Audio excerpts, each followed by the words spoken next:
Welcome, my name is Colleen Tauke and I'm a sewing specialist at Sorensen Porter. In this Quilting Quickly tutorial, I will show you how to put the quilt together called Halloween Stepping Stones. Now, to purchase the pattern for this quilt, you can visit our website. We are going to be using 10-inch squares. Halloween is one of those holidays that comes and goes very quickly, so great way to use pre-cuts. 10-inch squares makes a quilt come together really quickly. And then we're going to pair it with a great little white print background that has stars and moons on it and a wonderful stripe border. Who doesn't like orange and black? Okay, so what we're going to do is I want to show you on the quilt itself how it's actually constructed, because most of the time we're thinking horizontal rows, but in Halloween Stepping Stones we're going vertical instead.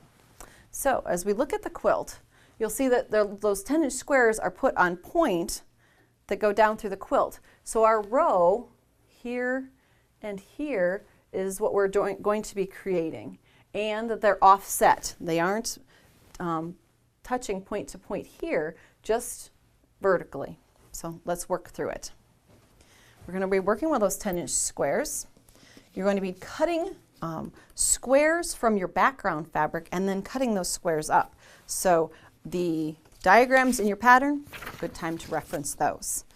What we're going to be cutting are some squares that are called, and then they're cut up to be called A triangles within the quilt. And I'm going to lay them out as if they were cut. They are cut from a square because we want the bias edge to be in the proper place while we're putting this quilt together. Because if we have the bias in the wrong place, everything will stretch. Working with vertical rows, everything will get elongated, and that's not what quilters usually want. So the A triangles are cut from a large square that you cut from your background fabric, and then you can see that it is cross-cut in both directions, corner to corner. Now, one other thing you can do to alleviate any stretch before you cut your large squares is to use either spray starch or a sizing product, and that helps stabilize the fibers, and then when you do your cross cut, those bias edges won't become distorted. So mark those as your A triangles. You're going to be using quite a few of those. And then you will need also some that are called B triangles. Now, the B triangles are cut from smaller squares, just like this, and you'll notice that now they are only cut once, corner to corner. Again, the bias is in the proper place so that when we're assembling our quilt, we don't get the stretch. And I will show you then how those rows are assembled. We're going to be using just a few of the prints here. It's fun to work with Halloween prints. Sometimes people actually collect the Halloween prints because they think, I love them, but I don't know what to do with them. Well, this might be the time that you pull that collection out and create a wonderful Halloween quilt.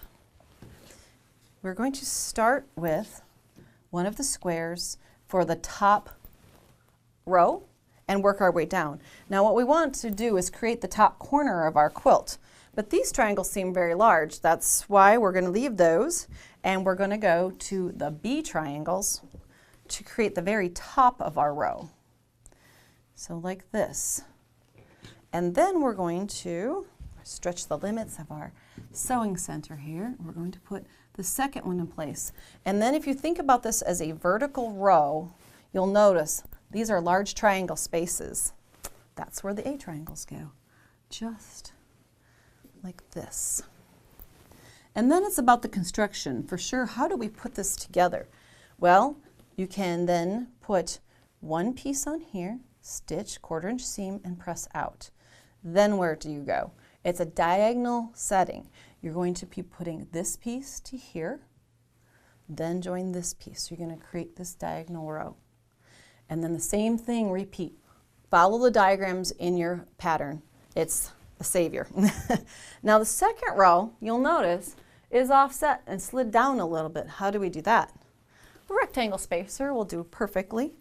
We put a rectangle space like this, the C rectangle. I'll turn it so you can actually see it.